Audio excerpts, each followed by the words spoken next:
Today's headline is The Colonel and His Story. The subheadline says, Why the Officer Was Lenient to Private Thomas Wilkins. It says, General Court-Martial had been ordered convened at Fort Marcy. It had convened. Private Thomas Wilkins of Company D of the Infantry had been tried for being off duty without leave. The papers had been signed and sent to Washington by the afternoon mail, and Colonel John Brierly, who had acted as judge advocate, and Major Thompson, the surgeon, who had appeared as a witness against Wilkins, were striding along the boardwalk towards the colonel's quarters when I met them and was invited in to have a glass of something hot.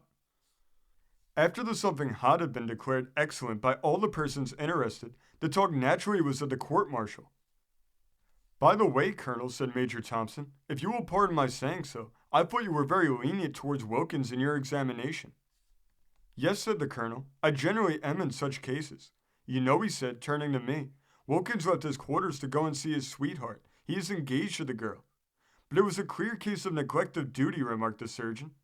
I know it, replied the Colonel, but, well, I sympathized with him. The Major said nothing more. The Colonel regarded his glass for a few moments, tested the punch, and then looking up suddenly, he said, I'll tell you what I will do. If you men will give me your word of honor never to reveal to a soul what I have to tell until I am dead and gone, I will give you my reasons for sympathizing with this man.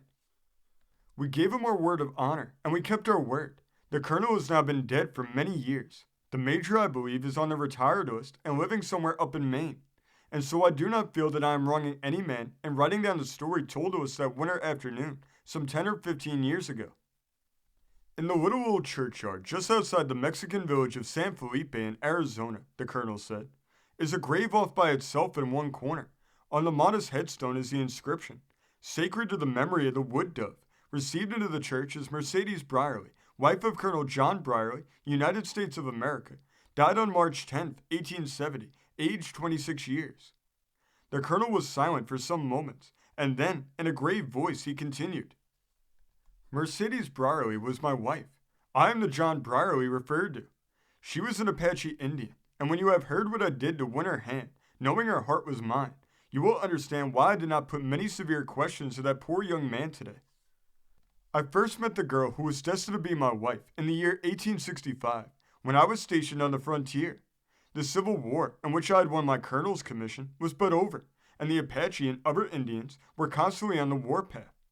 I was at that time in command of the cavalry, and I had about 100 men with me. We were encamped near a little Mexican village, San something or other, in the northwestern part of New Mexico.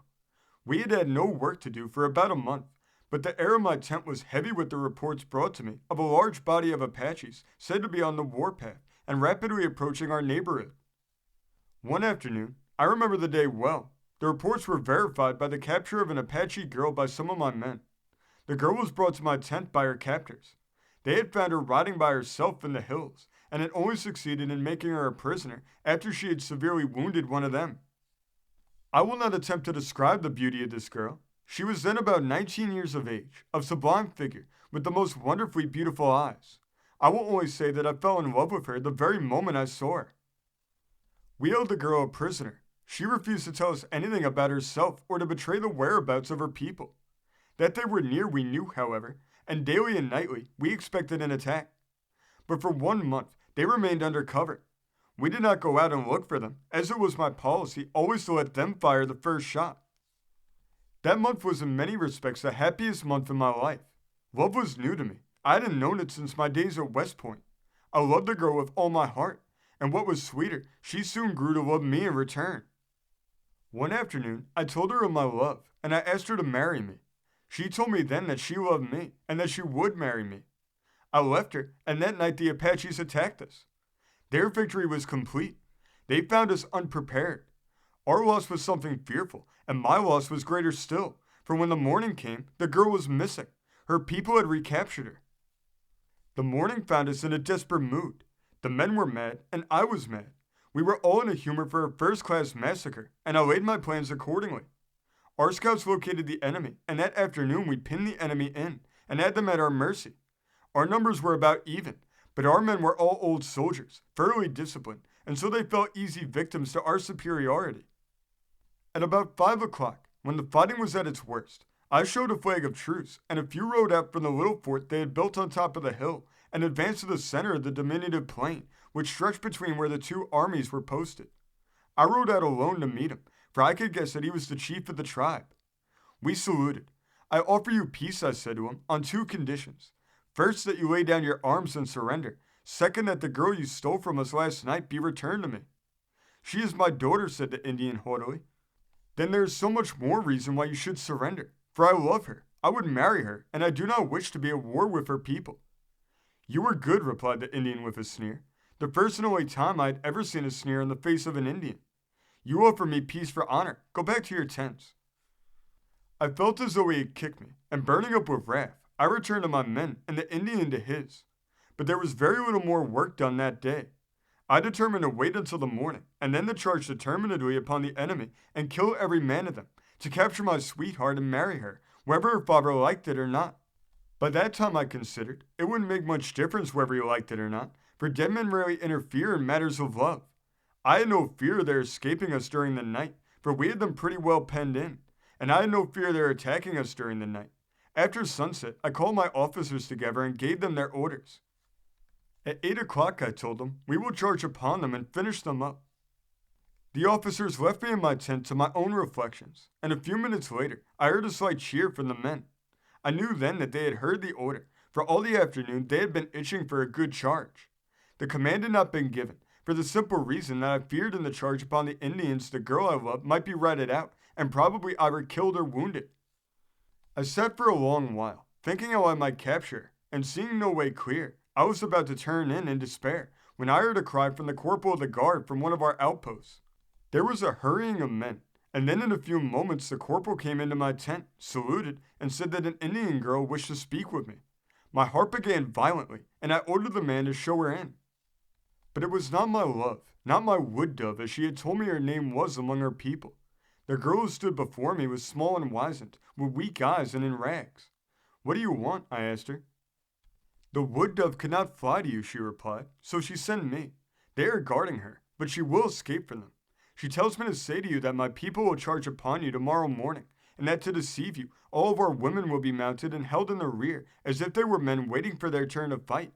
She tells me to say to you that she will be mounted on a black horse, with a star in its forehead, and with 2 white forelegs. She will be in the front line when the charge is made, and that your first fire will fall from the horse, as though she were wounded. You must then manage to pick her body up before our people do so. Her father is the chief of our people. He was the chief with whom you spoke today, and he was very angry with her when he came back to us. She has persuaded him that she does not love you, but hates you, and though she is well guarded tonight, it is because of the fear of an attack from you. In the morning, she will ride forth and take her place at the head of all the women. In the excitement of the moment, she will be able to mix with the men, and you know what to do then. The woman left me and returned as she had come, to the tents of her people. I was excited naturally over this story. I cannot help realizing the real danger she would run of being killed, and I was puzzled for some while as to what I should do. Then an idea occurred to me, and smiling to myself, I went to sleep and rested peacefully until the morning. In the morning, I called my officers about me again.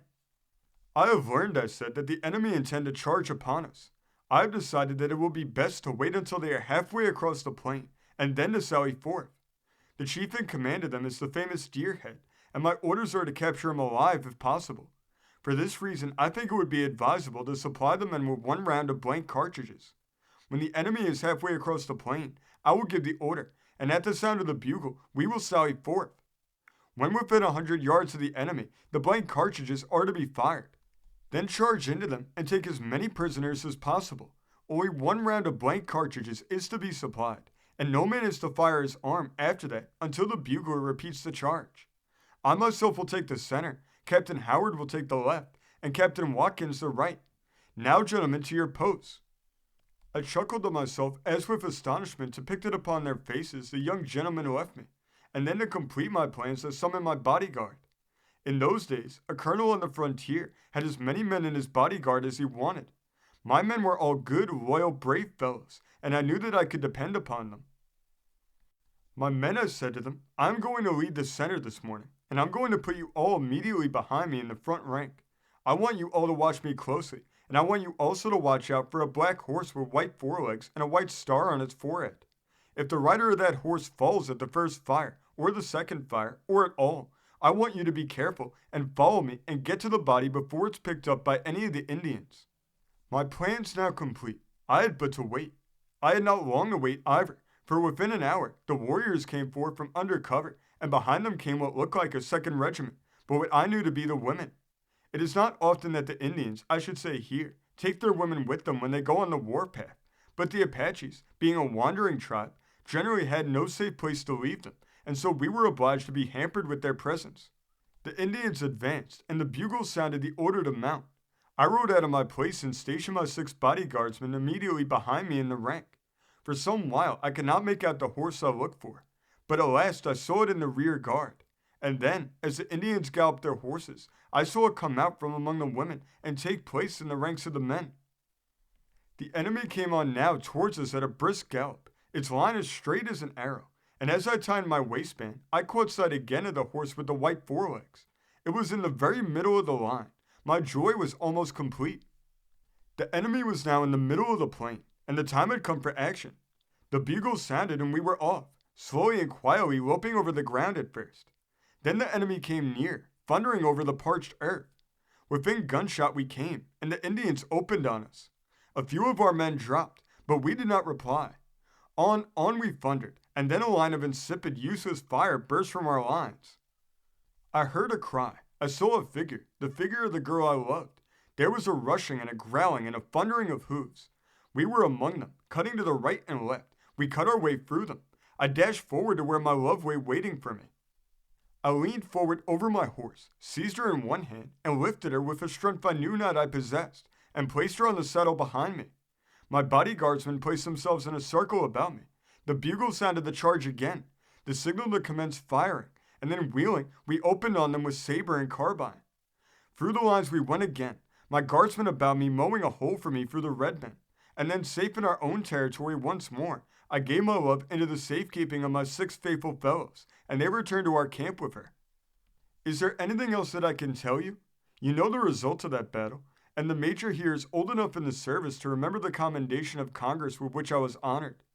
The fight lasted for but a few moments, and then, beaten, half of their number dead, their chief the great Deerhead killed, the enemy retreated in disorder. Without much ado, my Indian girl and I were married at the little Mexican church in the village. For some short few years, we were very happy, and then the old destroyer took her from me. Now that you know how great risk I took with the lives of my men for the sake of the woman I loved, do you blame me for sympathizing with poor Wilkins? I was fortunate, he was unfortunate, that's the only difference, and poor man, he really did nothing. He did not leave us at the mercy of a cruel foe. More than likely at the time we were comfortably drinking hot punches and telling stories. And I'll tell you what I'm going to do, gentlemen. I'm going to write to Washington tonight and give the man a first-rate character, and take the liberty of advising the department merely to reprimand him. What do you think? The major and I filled our glasses, and raising them to our lips, exclaimed in a voice as we quaffed the cheerful beverage, "Colonel, here's your very good health." This article originally came from the New York Evening Sun. This story comes from the great state of Pennsylvania, being reported in the Philadelphia Inquirer of September 29, 1895. Thank you for joining us today. If you want to continue to uncover all of America's lost and forgotten history, then remember before you leave to hit the subscribe button, hit the notification bell, and remember to like and comment below. And we will see you next time on Americana Archives.